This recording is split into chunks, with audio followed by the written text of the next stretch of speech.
बिस्मिल्लाहिर्रहमानिर्रहीम, अस्सलाम वालेकुम। प्रोग्राम मुकाबिल के साथ मैं हूं सरवत वलीम। रऊफ क्लास्टा, आमिर मतीन साहब हमारे साथ ही मौजूद हैं। जस्टिस काजी फायज ईसा कमीशन की रिपोर्ट मंजर आम पर विफाक और सूबाई हुकूमतों से लेकर चौधरी निसार और उनकी वजारत दाखिला की नाअहलियों का पर्दा चाक कर दिया गया। सुप्रीम कोर्ट की अदालती कमीशन ने चौधरी निसार की नाअहलियां, नाकामियां और सुस्तियां खोल कर तमाम ही कौम के सामने रख दी। क्या अदालती कमीशन के सनसनीखेज इंकशाफात के बाद चौधरी निसार इखलाकी जुर्रत का मुजाहरा करते हुए अपने ओहदे से मुस्ताफी हो जाएंगे? प्रोग्राम के दूसरे हिस्से में आपको बताएंगे कि कौमी असम्बली में दूसरे रोज भी आज PTI की जानिब से कामयाब शो किया गया। प्रेस गैलरी सुनेंगे आमिर मतीन साहब की जुबानी, जो कि खुद वहां पर मौजूद थे। इसके साथ साथ आपको यह भी बताएंगे कि सेनेट में एक मरतबा फिर चौधरी एतजाज अहसन और मुशाहिदुल्लाह खान की लफ्जी झड़प हुई है। इसके साथ साथ बात करेंगे तहरीक इंसाफ और पीपल्स पार्टी के दरमियान होने वाले मुकमुका के हवाले से।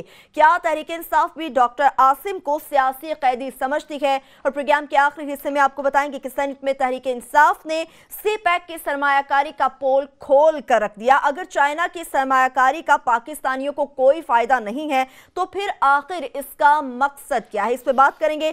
सबसे पहले बात करेंगे उस कमीशन के हवाले से। क्लास साहब आपकी तरफ आऊंगी। एक रिपोर्ट मंजर आम पर आई है जस्टिस काजी फायज ईसा कमीशन के हवाले से। इस रिपोर्ट में क्या सनसनीखेज इंकशाफात किए गए हैं? मेरा ख्याल है कि इस कौम को मैं एक तरह की मुबारकबाद देना चाहता हूँ और मैं शुक्रिया भी अदा करना चाहता हूँ। एक हौसला होता है बंदे को। हम हर वक्त वो कहते रहते हैं कि शायद इदारे काम नहीं कर रहे, लोग काम नहीं कर रहे, जुडिशरी पे हम कहते हैं बाज़ दफ़ा जुडिशरी काम नहीं कर रही।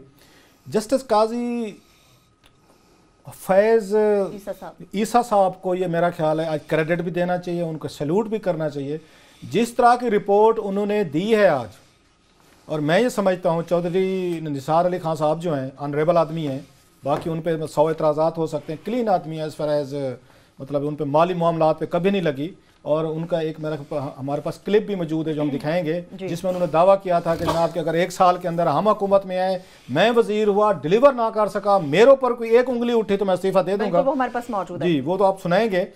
तो इस रिपोर्ट के बाद जो जस्टिस आज काजी फैज ईसा साहब ने दी और जिस तरह की उन्होंने एक्सपोज किया है चौधरी निसार अली खान साहब को, इनकी वजारत को, मेरे प्यारे प्यारे छोटे मुन्ने नन्हे मेरे जकूटा जिन्नू को, कि कितने नाहल लोग हैं ये, कितने ये खुशामदी हैं, ये दरबारी हैं, ये वज़ीर को खुश करने के लिए करतब करते रहते हैं। मैं नहीं कह रहा, बहुत सारी चीज़ें मैं आपको रिपोर्ट में से बता रहा हूँ। और मेरा ख्याल है बलूचिस्तान पे इससे बड़ी अच्छी डॉक्यूमेंट्री रिपोर्ट नहीं आ सकती थी कि वो कहते ना कि बलूचिस्तान को क्या चीज़ है, क्या बीमारी लगी हुई है। जस्टिस काजी फैज ईसा साहब ने अपना हक अदा कर दिया है, बगैर किसी से डरे, बगैर किसी के रोब में आए, बगैर किसी से वो कहते ना विदाउट फेवर विदाउट फेयर उन्होंने ये रिपोर्ट लिखी है।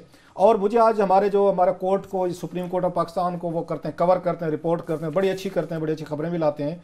हमारे जो राना अशरफ साहब हैं, राना अशरफ बता रहे थे कि जब आप ये आज वहाँ पे कोर्ट में पेश हुई है तो सूबाई हुकूमत ने जोर लगाया है वहाँ पे, नलायकियाँ देखे ना कि जनाब इस रिपोर्ट को रिलीज ना करें, इसको अच्छा, जोर लगा दिया इसके ऊपर। जी उन्होंने सुप्रीम कोर्ट के बेंच को कहा, बकौल उनके राना अशरफ साहब को मौजूद थे, उन्होंने कहा नहीं सर ये रिपोर्ट ना करना, हमारी नलायकियाँ, नाकामियाँ, हमारी पसमानदियाँ, हम कितने एक तरह इनएफिशिएंट है, आवाम को नहीं पता चलना चाहिए, लोगों को पता ना चलने दें, मीडिया तक बात ना जाने दें, रिपोर्ट को दफन कर दें।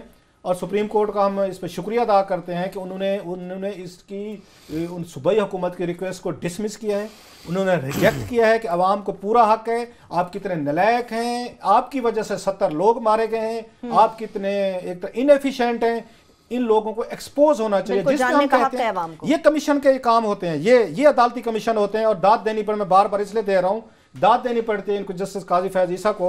और काजी फैज ईसा साहब की मैं आजकल इनका बहुत पहले का इनका कैल हूँ, इनका एक तरह का मैं इनका एडमायरर हूँ।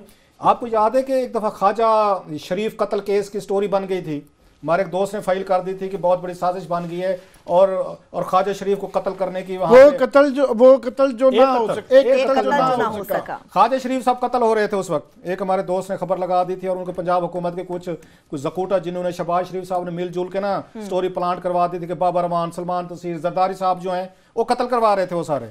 उसमें भी एक अदालती कमीशन बना था, जस्टिस काजी फैज ईसा साहब उसमें भी थे और वो रिपोर्ट भी पढ़ने वाली है। वैसे माँ से मेरे पास पड़ी हुई है रिपोर्ट, जिसको मैंने बेस बनाई और भी डॉक्यूमेंट्स, मैंने वो किताब लिखी थी, एक कत्ल जो ना हो सका। सो काजी फैज ईसा साहब इज अ वेरी इंटेलिजेंट, एक जज, बहादुर आदमी है और अच्छी बात करते हैं, खरी बात करते हैं। और ये रिपोर्ट जब आप पढ़ेंगे ना आपको पता चलेगा इस रिपोर्ट में क्या किया है। रिपोर्ट की फाइंडिंग तो आपको आ रही होंगी, मसलन मैं 2-4 जल्दी से पढ़ता हूँ। उसमें वो कहते हैं कि जनाब कि वजारत दाखिला के अफसरान पाकिस्तान के लोगों से ज्यादा वजीर मीर चौधरी निसार अली खां की खिदमत में दिलचस्पी रखते हैं। ये जुडिशल कमीशन की रिपोर्ट है जी। वजीर दाखिला चौधरी निसार अली खान ने वजारत की जिम्मेदारियों के बारे में बहुत कम समझ बूझ का मुजाहरा किया, ये कमीशन की रिपोर्ट कह रही है। जनाब वजीर दाखिला ने नेक्टा की एग्जीक्यूटिव कमेटी के फैसलों की खिलाफ वर्जी की। चौधरी निसार अली खान के खिलाफ एक तवील चार्जशीट है ये रिपोर्ट में कहा जी। आगे सुने, जो सबसे बड़ा चार्ज है चौधरी निसार अली खान साहब पे, वो है वजीर दाखिला जो हैं चौधरी निसार अली खान, वो एक ममनुआ तंजीम के सरबराह से मिले। मुलाकात की कवरेज उनकी मीडिया में वजीर की तस्वीरों के साथ हुई, ये कमीशन कह रहा है। उस पर सुनते हैं आगे जो बड़ी एक उन्होंने अहम बात की है कि नेक्टा का यहाँ पे बोर्ड बना हुआ है जिसकी इन्होंने प्रिजाइड करना होता है। वो कहते हैं 3.5 साल होने वाले हैं, चौधरी साहब ने एक दफ़ा उसकी उन्होंने वो की है, एक उसकी इन्होंने इजलास इसका मुनक़िद किया है सिर्फ एक बार जी। ये तो चौधरी साहब पे टोटल ये उन पे मतलब वजीर दाखिला 3.5 साल से ज्यादा अरसा में नेक्टा की एग्जीक्यूटिव कमेटी का सिर्फ एक इजलास बुलाया, ये उनकी रिपोर्ट कह रही है। वजारत दाखिला की कौमी सिक्योरिटी की अंदरूनी पॉलिसी पर अमल दरामद नहीं हो रहा। इंसदाद दहशतगर्दी एक्ट की खिलाफ वर्जी की गई। ये सेना क्वेटा का ये भी बता दें कि 70 लोग मारे गए थे इसमें, बेचारे पूरी पश्तूनों की, बलोचों की इलीट क्लास, पढ़े लिखे लड़के, नौजवान, 70 घराने आपके वो तबाह हुए थे। उसकी जिम्मेदारी जो इन पर डालते गए। एक तो और मजे की कहानियां सुने कि बलोचिस्तान को आप कैसे इलाका गैर और एक वाइल्ड वेस्ट के तौर पर ट्रीट कर रहे हैं। वो ये लिखते हैं कि बलोचिस्तान में कम से कम 4 सेक्रेटरियों की तैनाती गैर कानूनी है, ये कमीशन कह रहा है। इसके बाद वो कहते हैं बलोचिस्तान के महकमा सेहत के सेक्रेटरी जो एक retired lieutenant general Abdul Qadir Baloch की तरफ इशारा है, और विफाकी वजीर के भैया की तैनाती भी गैर कानूनी है।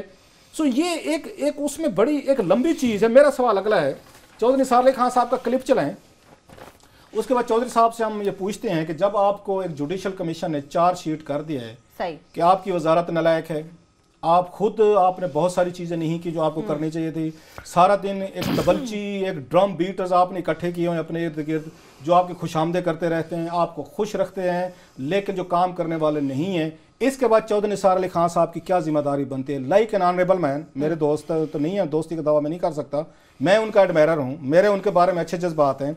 मेरी एज ए वेल विशर के तौर पर एक ख्वाहिश है, होनी तो नहीं चाहिए, जर्नलिस्ट की ख्वाहिश नहीं होनी चाहिए, लेकिन कि हजूर झूठ बोला है तो कायम बीर और इस पे जफर, आदमी को साहिब किरदार होना चाहिए। जरा इनका क्लिप चलाएं, उसके बाद आके आमिर मतीन साहब की तरफ जाते हैं, क्या करना चाहिए। बिल्कुल, ये जो चार्जशीट आपने कहा है और वाकई हमें लग रहा है जिसमें कहा गया है कि वजारत दाखिला की कोई वाज़ेह क़यादत और डायरेक्शन नहीं है। हमारे पास एक छोटा सा क्लिप है जिस हवाले से क्लासेस साहब ने भी बताया कि क्या उनकी जानिब से बातें की गई, अगर हमारी गवर्नमेंट 1 साल के अंदर डिलीवर ना कर सकी, तहफ़्फ़ुज़ ना फराहम कर सकी, तो वो क्या करेंगे। वो क्लिप आपको सुनाते वापस आएंगे, इस पर बात करेंगे। अगर 1 साल के अंदर हम कौम का जो इज्जत नफ्स से बहाल ना कर सके, कौम में एतमाद बहाल ना कर सके, लोड शेडिंग, महंगाई, ये दूसरे बहुत सारे मसले हैं, हमारी आजादी और खुद मुख्तारी जो मेरे दिल के करीब तर है, इन सारे मसलों में अगर 1 साल पे हमने पाकिस्तान को अपने पांव पे न खड़ा किया, तो मैंने ये फैसला किया है कि अगर मैं हुकूमत में हुआ तो मैं हुकूमत से अलहदा हो जाऊंगा, मैं मुस्लिम लीग नून का हिस्सा रहूंगा, और ये मैं आपके प्रोग्राम में ऐलान कर रहा हूं। ये क्लिप हमने आपको दिखाया, अगर मैं हुकूमत में हुआ तो मैं अपने ओहदे से अलग हो जाऊंगा। आमिर साहब, अभी वो हुकूमत में है, अपने ओहदे पर हैं, क्या अलग हो जाएंगे? इखलाकी जुर्रत का मुजाहरा होगा? मैं ज़रूर हमेशा समझता था कि चौधरी निसार साहब में, अभी भी समझता हूँ कि बाकी कंपैरेटिवली बड़ी इखलाकी जुर्रत है, पर ये बस ये वतीरा इस गवर्नमेंट का रहा है। शहबाज शरीफ साहब आपको पता है कई इस तरह के वादे कर देते हैं। अभी वो रिसेंटली उन्होंने जहाज़ पे वो कहा कि कोई हेलीकॉप्टर मैंने अगर लिया तो लानत हो, ये वो टाइप फिर जहाज़ ले रहे हैं। सो ये उनको कंडक्ट अपना खुद कराना चाहिए। मेरा ख्याल ये जो रिपोर्ट आई है ये बहुत खौफनाक रिपोर्ट है, और मुझे खुशी सिर्फ इसलिए है कि पाकिस्तान में ये जिक्र कल परसों कर रहे थे कि कौन कौन सी रिपोर्टें आती रही, आज तक कोई रिपोर्ट ना आती है ना उसमें कुछ होता है। आ तो गई है और ये कमाल किया, अच्छी उम्मीद थी करने। आजकल क्या करें, सिर्फ अदलिया से ही आती हैं, अदलिया से ही सारी काम लगाई हुई है उम्मीदें, क्योंकि बाकी इदारे नहीं काम कर रहे, नहीं कर रहे। ये एक बहुत खौफनाक इंडाइटमेंट ऑफ द गवर्नमेंट। ये चौधरी निसार की इंडाइटमेंट है, ये फेडरल गवर्नमेंट की इंडाइटमेंट है, ये रिलीजियस मिनिस्ट्री की इंडाइटमेंट है, ये नेक्टा की इंडाइटमेंट है, प्रोविंशियल गवर्नमेंट की इंडाइटमेंट है। 4 शीट के आम आदमी को समझ नहीं आएगी। 4 शीट समझ आ जाती है। ये FIR है, उससे भी ज्यादा ये FIR है, और ये स्टेट ऑफ अफेयर्स मुल्क के जो हालात हैं उसको बयान करती है। वो इसलिए इसको पढ़ना हर आदमी के लिए ज़रूरी है कि हमारे यहाँ हम कुछ करते नहीं हैं, और जब कोई धमाका होता है, जब कोई APS होता है, जब कोई कोयटा का सानिया होता है, छोटा सानिया नहीं था, मेरे ज़ाती दोस्त उसमें 2-4 उसके अंदर वकील, टॉप के वकील, और मैं उनका चेहरा मेरे सामने आ जाता है जब मैं इस तरह की चीज़ कहता हूँ कि वाकया होता है, शोर मचाते हैं, करते कुछ नहीं है। इसमें बताया गया है कि 3.5 साल में इस गवर्नमेंट ने कुछ नहीं किया है, बिल्कुल भी कुछ नहीं किया। कुछ पढ़ी है चौधरी निसार साहब की इंडाइटमेंट चार्जशीट के हवाले से, मैं कुछ थोड़ी सी और पढ़ना चाह रहा हूँ इस पे। आमिर साहब ब्रेक ले लें, ये खौफनाक रिपोर्ट है, ये बड़ी खौफनाक रिपोर्ट है। बिल्कुल, आप बिल्कुल बजा फरमा रहे, बड़ी खौफनाक रिपोर्ट है और डायरेक्टली ही चार्जशीट किया गया चौधरी निसार को। एक ब्रेक लेंगे, वापस आएंगे, इस पे बात करेंगे। इसके साथ साथ असेंबली फ्लोर पर आज क्या हुआ उस हवाले से भी बात करेंगे हमारे साथ।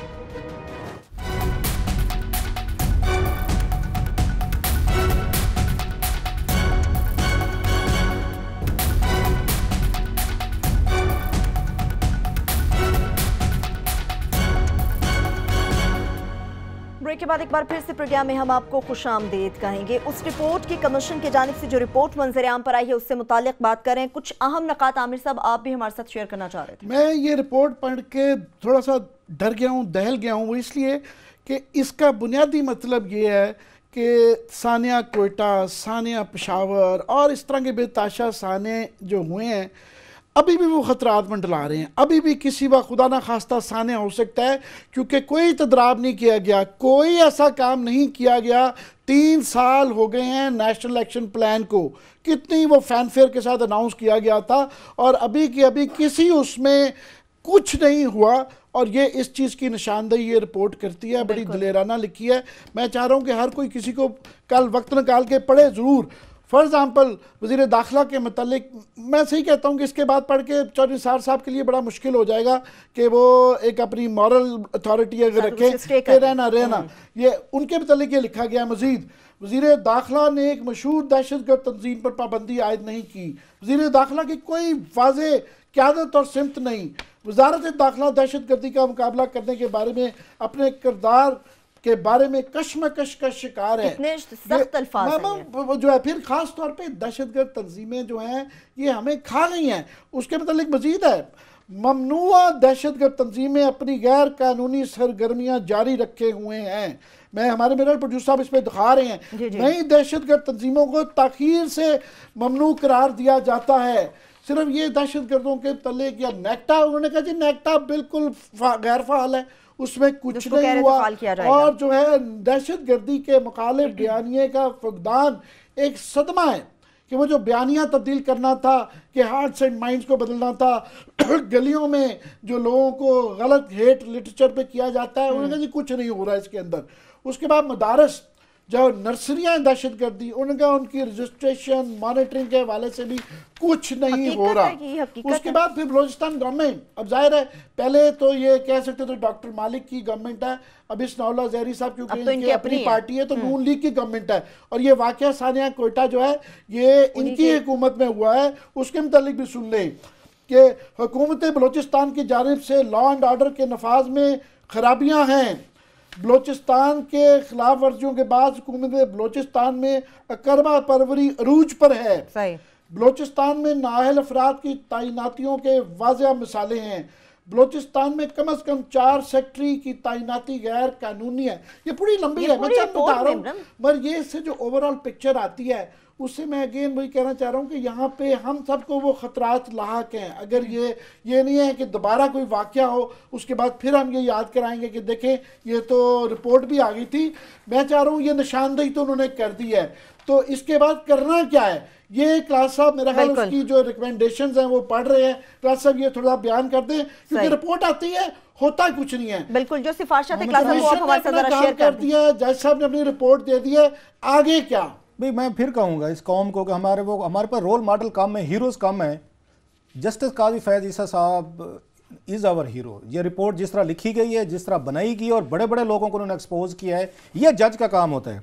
आसमान गिरता है गिर जाए, इंसाफ होना चाहिए, जो बात उस दिन कह रहे थे। बिल्कुल बिल्कुल। ये जस्टिस काजी फैज ईसा साहब ने इस कॉल को सामने रख के रिपोर्ट लिखी है कि आसमान गिरता है गिर जाए, लेकिन मैं बात वही लिखूंगा जो हक और सच की है। ये हक और सच की रिपोर्ट लिखी गई है। और आमिर साहब, मैं तो इसको पढ़ के आई एम शॉक्ड कि अगर हमारे जिनको चौधरी निसार अली खान साहब, जिनको हम समझते हैं कि बड़े काबिल हैं, एक्टिव हैं, नो नॉनसेंस टाइप हैं, दबंग हैं, डेली वो प्रेस कॉन्फ्रेंसेस कर रहे हैं, 4-5 को आगे पीछे वो लताड़ रहे हैं, उनकी इनएफिशिएंसी जिस तरह जुडिशल कमीशन की रिपोर्ट में एक्सपोज की गई है, अभी तो मैं उसमें वो और सुने, वजारत दाखिला की कोई वाज़ेह क़यादत तो सिमत नहीं है। इसके बाद भी चौधरी निसार अली खान को रहना चाहिए अपनी पोस्ट पे। मैं एक छोटी सी उसमें रिकमेंडेशन नहीं है, मैं अपनी तरफ से ऐड करता हूँ, वो भी पढ़ता हूँ मैं।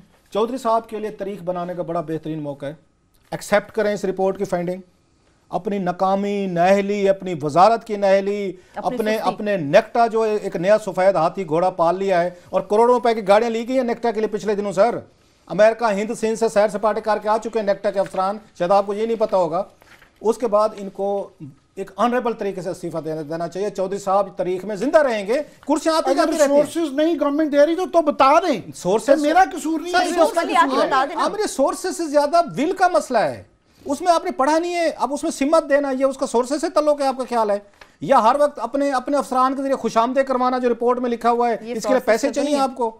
ये एटीट्यूड के प्रॉब्लम है आपके। जकूटा जिन ब्यूरोक्रेसी डेडवुड है, काम करने को तैयार है। इनको पोस्टिंग चाहिए, प्रमोशन चाहिए, इनको टीएडीए चाहिए, बैरून मुल्क इनको विजिट चाहिए, इनको गाड़ियां चाहिए, इनको हाई टेक, इनको एक तरह के दफातर चाहिए, इनको प्रिविलेजेस सब चाहिए, इन्हें एक तरह का दबंग है, इनको लाइफस्टाइल चाहिए, इनको लोगों को डराने के लिए, धमकाने के लिए, एक आम आदमी को टेरराइज करने के लिए इनको पावर चाहिए।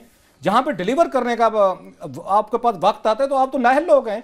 मैं तो खुद डर गया हूं कि अगर हमारा फ्यूचर, हमारे बच्चों का मुस्तकबिल इस तरह के लोगों के हाथों में है, then we are doomed. Chaudhry Nisar Ali Khan को हम तो सबसे ज्यादा एक्टिव एक वजीर समझते थे, वो तो एक्सपोज करके रख दिया है। जरा तजवीजें सुने जी यहाँ पे, और बेहतरीन किस्म की उन्होंने आके, एक तो मीडिया को भी जरा आप उसमें रगड़ा देने दें। मीडिया को रगड़ा दिया है इसमें जुडिशल रिपोर्ट में, जो हम भी एक तरह की पता ना वो बन चुके, होली काउज हम भी तो बन चुके हैं, हम भी मुकद्दस गाय हैं। क्या कहा गया मीडिया के बारे में सुने, उन्होंने कहा जनाब मीडिया में दहशतगर्दों के शिकार लोगों के बारे में कम स्टोरीज होती हैं, जो बेचारे मारे जाते हैं, उनकी फैमिलीज, उनके विक्टिम्स, उनका बैकग्राउंड, वो मीडिया के लिए कोई खबर नहीं होती, उनको फॉलोअप्स नहीं किए जाते। अगेन जो सबसे बड़ा चार्ज है मीडिया पे, और बिल्कुल ठीक दे रहे हैं, मीडिया कवरेज दहशतगर्दों के प्रोपेगेंडे के गिर्द ज्यादा घूमती है, कि मीडिया ज्यादा टाइम देता है दहशतगर्दों का पॉइंट ऑफ व्यू को देने में। हालांकि कानूनी तौर पर मना किया है कि दहशतगर्दों का पॉइंट ऑफ व्यू नहीं देना, वो भी यहाँ पे कर रहे हैं। सो मीडिया पे उन्होंने की है, और प्लस वजारत दाखिला की जानिब से दहशतगर्दी के खिलाफ तहरीरी बयान तैयार ही नहीं किया गया। 3.5 साल हो गए हैं। वो ये कह रही है रिपोर्ट के 4 सालों में ये वजारत दाखिला ने कोई नैरेटिव बिल्ड ही नहीं किया, कोई पेपर ही नहीं लिखा, कोई स्ट्रेटजी पेपर सूबों के पास नहीं है, फेडरेशन के पास नहीं है।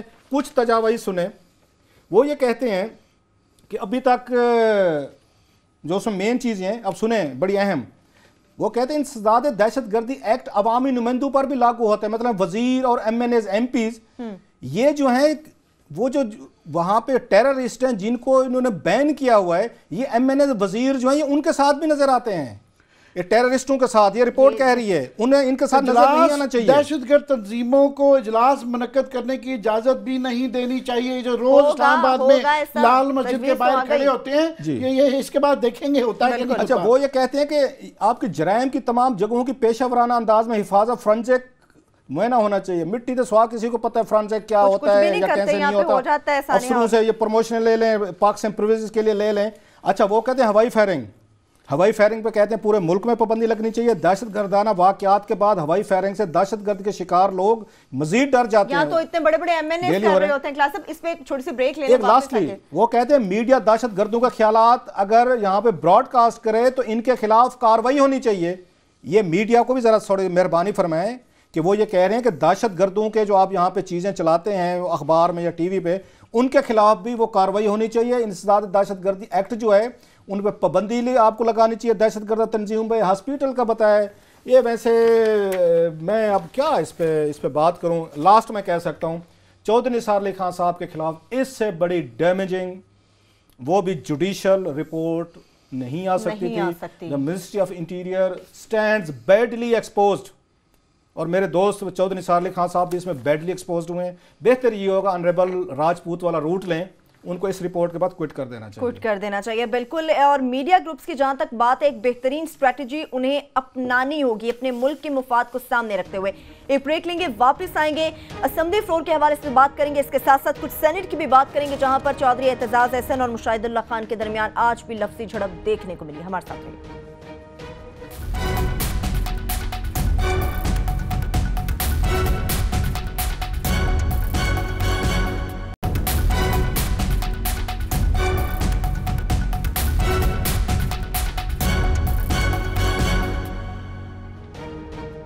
ब्रेक के बाद एक बार फिर से प्रोग्राम में हम आपको खुशामदीद कहेंगे। कुछ बात करेंगे असेंबली पर होने वाली पीटीआई के कामयाब शो के हवाले से। आमिर साहब, आप खुद वहां पर मौजूद थे, हम जानना चाहें कि आपने वहां पर कैसा माहौल देखा? हमने तो टीवी पे गर्मा गर्मी देखी, आपने क्या देखा? इतना कामयाब शो नहीं था जितना आप कही जा रही हैं, मैं उस पर आता हूँ। सही, मगर मुझे बहुत सख्त तकलीफ इसलिए हो रही है, कल जो है एपीएस के बच्चों के साने को 2 साल हो जाएंगे। कल जो है मशरकी पाकिस्तान के साने का भी दिन है, और उसके बाद अब 16 दिसंबर जो है हमारी ज़िंदगी में पेशावर के अफसाने से उससे जुड़ गया है। तो मैं सोच रहा था कि उन बच्चों ने जो, और ये कोयटा साने में बेचारे जो जिनकी जानें गई, जिसमें मेरे अपने दोस्त भी थे, बैरिस्टर कासी थे और भी 2-4 थे, उनकी फैमिली जब ये पढ़ रही होंगी तो उनको क्या तकलीफ, उनसे क्या, किस दर्द से गुजर रहे होंगे कि उसका किसी को असर नहीं हुआ। उनकी अमवात, शहादतें वो ज़ाया गई, और यहाँ किसी को फ़र्क नहीं पड़ रहा, कुछ टस से मस नहीं हो रहा। ये इमेजिन करें उनके पॉइंट ऑफ व्यू से सोचने के कि वो पढ़ रहे होंगे, जिनके लवाकिन जो पढ़ रहे होंगे, उनके दिल पे क्या गुजर रही होगी। बाकी मैं आज इस नेशनल असेंबली जो है इस उम्मीद में गया हुआ था, मेरा ख्याल था कि जो सलमान भट्ट साहब ने अदालत के अंदर जो बयान दिया कि वज़ीर आज़म की जो पार्लियामेंट के अंदर स्पीचें हैं वो सियासी तकरीरें थी, जिससे मुराद वो ये कहना चाह रहे थे कि उन पर एतबार न करें, वो बस ऐसी ही थी, वो झूठ था या जो भी था वो ऐसे थी, उसको सीरियसली ना लें। तो मैं सोच रहा था कि जवाब आना चाहिए। ठीक है, ये अलग बहस है कि प्रिविलेज मोशन बनता है या नहीं बनता, मगर गवर्नमेंट को जवाब, मैं वो जवाब सुनने गया था, तो जवाब जो है ना वो बड़ा मज़ा खेज आया। पहली बात तो ये कि मैं सोच रहा था कि शायद प्राइम मिनिस्टर को ये देना चाहिए, ये nobody less than prime minister should explain it. बिल्कुल दिया ख्वाजा साद रफीक ने, और बड़ा मज़ेदार था।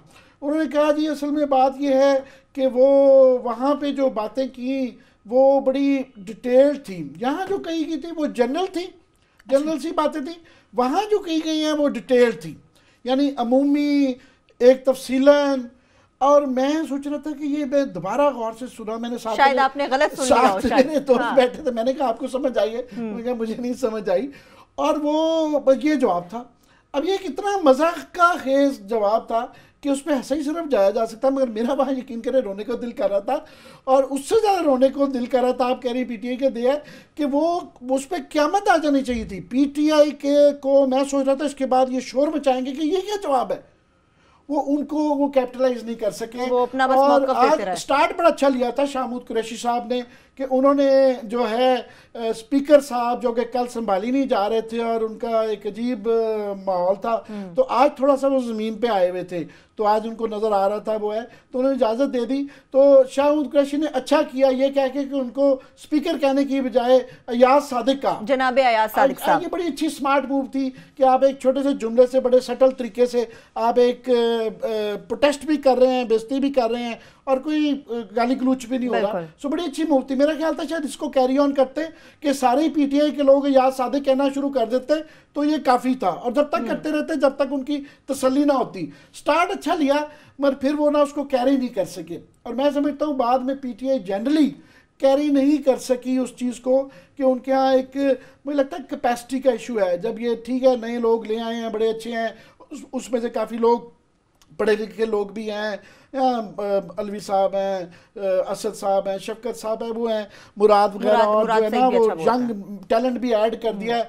मगर यहाँ पे जो है ना ये जो खाजगान हैं जो नून लीग के, मैं जिक्र कर चुका हूँ कि मैं श्रीनगर गया तो वहाँ मुझे वो तमाम लोगों ने पूछा, उन्होंने कहा यार आप क्या ये ख्वाजा होते हैं, ये कौन लोग हैं? हमारे कश्मीर में तो कोई नहीं है। यहाँ तो जैसे आपको कहा जाता है कि जनाब रऊफ क्लासरा, इस तरह ख्वाजा होता है कि मिस्टर, तो ये अपने आप को मिस्टर ख्वाजा, साद रफीक मिस्टर ख्वाजा कहते हैं। अच्छा। ये कौन लोग हैं? मैं कहा जी मैं तो आया था, हमें भी समझ नहीं लगती कि आपसे पूछने कि ये कौन है। तो वो उनको हैंडल करने के लिए या तो शेख रशीद किया जा सकता है या कुछ और शेख रशीद टाइप लोगों को लाना पड़ेगा, वरना काम नहीं चलता। तो हालांकि मैं समझता हूँ साद रफीक साहब ने जो आज एक्सप्लेनेशन दी थी उसके ऊपर टेक ऑन किसी को करना चाहिए था, उसको पकड़ना चाहिए था, उनसे पकड़ाई नहीं हुई, बिल्कुल भी नहीं हो सकी। दूसरा मेरा ख्याल है कि इमरान खान साहब को खुद आना पड़ेगा। ये जो तकरीर जो है ना उनको अब आ गई है, और उनका जो थंडर है, और जो पार्लियामेंट में खास तौर पे बाहर की दफा रेपिटेटिव हो जाते हैं, बाहर रेपिटेटिव हो जाते हैं बहुत ज़्यादा। मगर लेटली 2-3 उन्होंने जो आखिरी पार्लियामान के अंदर जो नेशनल असम्बली में तकरीरें की हैं वो बहुत अच्छी की हैं। उनको खुद आना पड़ेगा और प्राइम मिनिस्टर से पूछना चाहिए। और मेरी अपनी जाती ख्वाहिश है कि प्राइम मिनिस्टर को खुद एक्सप्लेन करना चाहिए, वरना ये पार्लियामेंट्री प्रोसीडिंग्स की कोई वक़्त नहीं रहेगी, कोई वैल्यू नहीं रहेगी। जब आप ये कह दें कि ये सियासी तकरीरें हैं, ये बहुत बड़ा मसला है, इसको प्राइम मिनिस्टर को खुद एक्सप्लेन करना चाहिए, और मेरा सिर्फ इमरान खान जवाब ले सकते हैं। चलें वो शायद इसी बात का इंतजार कर रहे हो कि वज़ीर आज़म आएंगे, सेनेट के हवाले से क्लास अब बात करेंगे, लेकिन इस पे भी आपका पॉइंट ऑफ व्यू लेना बड़ा जरूरी है। आप भी समझते हैं कि मैं गलत कह रही हूँ कि पीटीआई का शो कामयाब नहीं था, और आमिर साहब जो बात करें कि पीटीआई में कैपेसिटी इशू है, एग्री करेंगे आप? तो मैं उस पर थोड़ा सा बात करता हूँ, स्पीकर पे आता हूँ मैं भी। अगर आपने यही कुछ करना था तो कल आपको नवाज शरीफ साहब के पूरे ख़ानदान के खिलाफ नारे लगवाने ज़रूरी थे, कोई पुराने बदले नवाज शरीफ साहब से लेने थे स्पीकर साहब ने, लिहाजा कल उन्होंने तमाशा करवाया, कल नारे करवाए, लाइव पूरी कौम को सुनाए। बिल्कुल, वो सारे के सारे सुने, गली गली में शोर वगैरह वाले सारे सुना के 40-50 मिनट का करके आज बिल्कुल अच्छे बच्चे की तरह, लाइक गुड एक किड, आज उन्होंने बड़े अच्छे तरीके से मुहज़्ज़ब, डिसेंट, बहुत अच्छे जी, कुरैशी साहब, महर साहब, खान साहब, मलिक साहब, फलां साहब, ये साहब कल संभाले नहीं जा रहे थे आपके सामने। सो स्पीकर साहब आप दूसरी दफ़ा स्पीकर बने हैं, वो हजूर थोड़ा सा आपको पता होना चाहिए कि स्टीम है निकलने दें, जो बाद में बार बार कहते रहे तो स्टीम नहीं निकलने देंगे तो प्रेशर कुकर फटेगा। कल फटा है वहाँ पे आपका प्रेशर कुकर, आपने खुद को अपने आप को वो करवाया है वहाँ पे।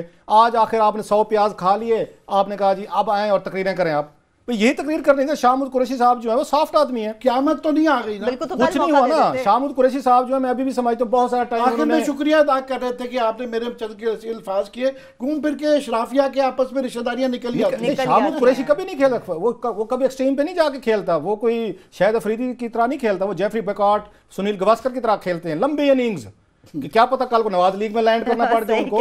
लेकिन जो बात आप कह रहे हैं, मेरा ये ख्याल है कि पीटीआई जो है अब ड्राइविंग सीट में आ गई है। और आज मेरे साथ बैठे थे हमारे दोस्त हैं रहमान अजहर हैं, उसके आज टीवी के वो हैं, तो वो भी उसने बड़ी अच्छी बात की रहमान ने। उन्होंने कहा जनाब अब आप देखें कि पहले बोरिंग सा लगता था हाउस में, ओ वहाँ वो पीपल्स पार्टी बैठी है, वही डेड वुड्स, डेड तकरीरें, मिल मिलाप, एक हद तक तकरीर की, बैठ गए, मिल गए। पीटीआई के आने से थोड़ा सा वहाँ पे एक एक्टिविटी जनरेट हुई है, एक शुगर लगा है, एक पॉलिटिकल वहाँ पे एक्टिविटी आपको नजर आती है, तकरीरें हो रही हैं, बात हो रही है, थोड़ा सी एक इंटरेस्ट डेवलप हो रहा है। और ये लोगों को समझने की जरूरत है कि ये पार्लियामेंट है, शाउटिंग मैचेस होंगे। ये कहते हैं ना कि ये ऐवान जो है मछली बाजार बन गया, वो गलत कहते हैं। ऐवान में ही तकरीरें होती हैं, कानून भी चलते रहते हैं बाद में साथ साथ। सो पीटीआई ने इंटरेस्ट पैदा कर लिया, और मैं ये समझता हूँ कि इन्होंने पीपल्स पार्टी के हाथ से ड्राइविंग सीट जो है ना वो कल से ड्राइविंग सीट पे पीटीआई बैठ गई है। अब देखना ये है जो बात आमिर कह रहा है कि इस मोमेंटम को सस्टेन करते हैं, इसके बाद इमरान खान को आके इससे ये टेक ओवर कर लेना चाहिए ना। तो शाहमूद कुरैशी साहब जो हैं हमारे मुल्तानी पीर हैं, जागते रहना, साढ़े रहना। बिल्कुल सही कह रहे हैं। अभी ब्रेक लेनी होगी मुझे, एक छोटी सी ब्रेक लेंगे, वापस आएंगे, सेनेट के हवाले से भी बात करेंगे कि क्या वाकई तहरीक इंसाफ और पीपल्स पार्टी का सेनेट के अंदर मुकमुका हो चुका है, इसके पीछे आखिर मामला क्या, कहानी क्या, आपके साथ शेयर करेंगे। हमारे साथ रहिए।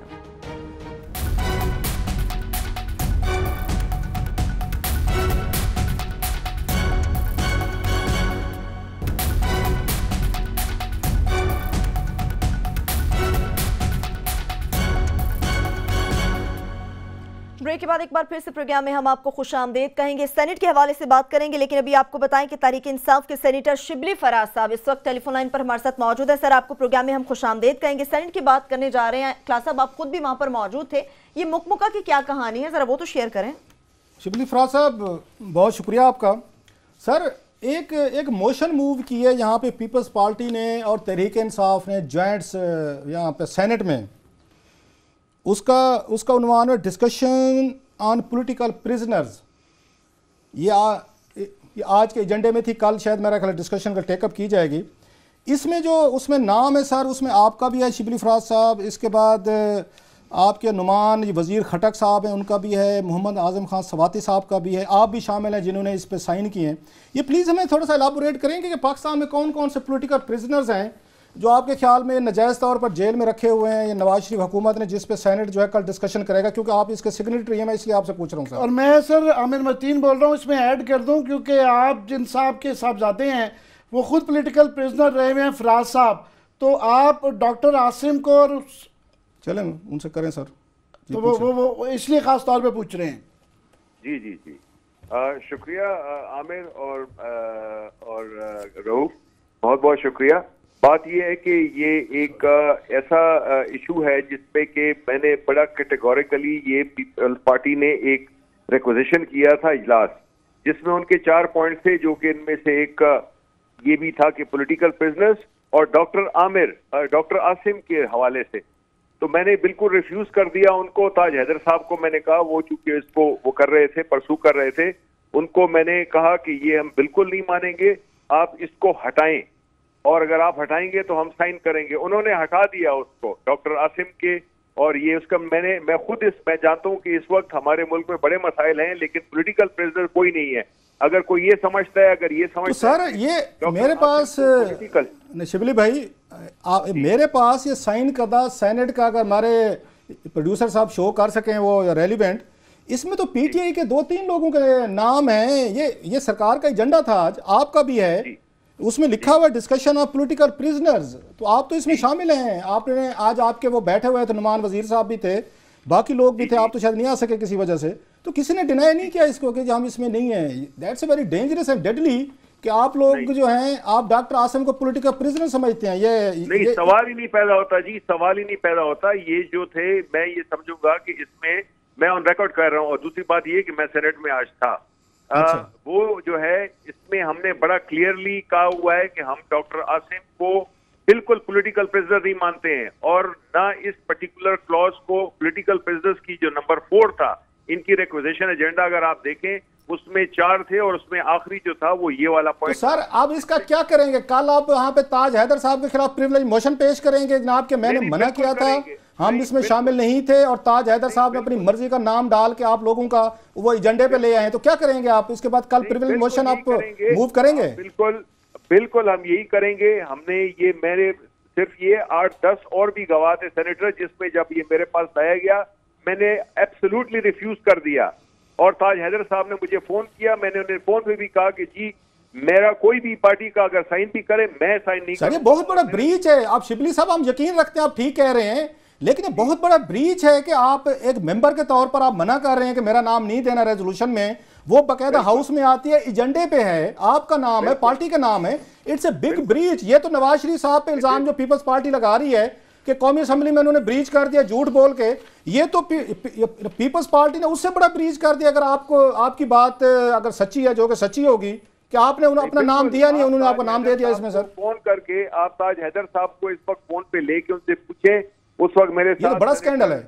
It's a big scandal, it's a big parliamentary scandal. भी बैठे हुए थे, वो एमक्यूएम की जो वो है खातून, 2 खातून सेनेटर्स वो भी थी, जिसमें मैंने उनसे टेलीफोन पे, उनके सेक्रेटरी ने मुझे मिलाया, और मैंने उनसे कहा कि जी नंबर 4 को आपको हटाना पड़ेगा, वरना इसमें हम शामिल नहीं हैं।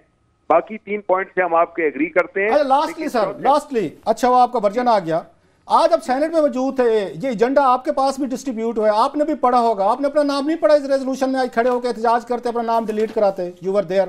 जी जी बिल्कुल, ये आप ठीक कह रहे हैं। मैंने उनसे बात की है, वो ताज हैदर साहब आज वो उस वक्त निकले हुए थे, और उन्होंने अपने जो बुनियादी वो लॉबिंग कर रहे थे अपने। आप चेयरमैन रजा रब्बानी साहब के नोटिस में लेके आते ना कि सर मेरा नाम गलत लिखा गया है, पीटीआई के लोगों को यहाँ पे इस्तेमाल किया गया है, हम डॉक्टर आसिम को प्रिजनर नहीं मानते, या आपको तो उससे रोला डालना चाहिए था सर। वहाँ रजा रब्बानी साहब बड़े अच्छे पार्लियामेंटेरियन हैं, चेयरमैन है। सुबह के वक्त, सुबह जब हम जाएंगे तो हमारा पहला यही है कि 10:30 बजे सेशन है, तो हम पहले जो एडवाइजरी कमेटी की मीटिंग होती है उसमें हम ये उठाएंगे। बहुत शुक्रिया सर आपका, thank you very much sir, thank you for the comments. Thank you so much.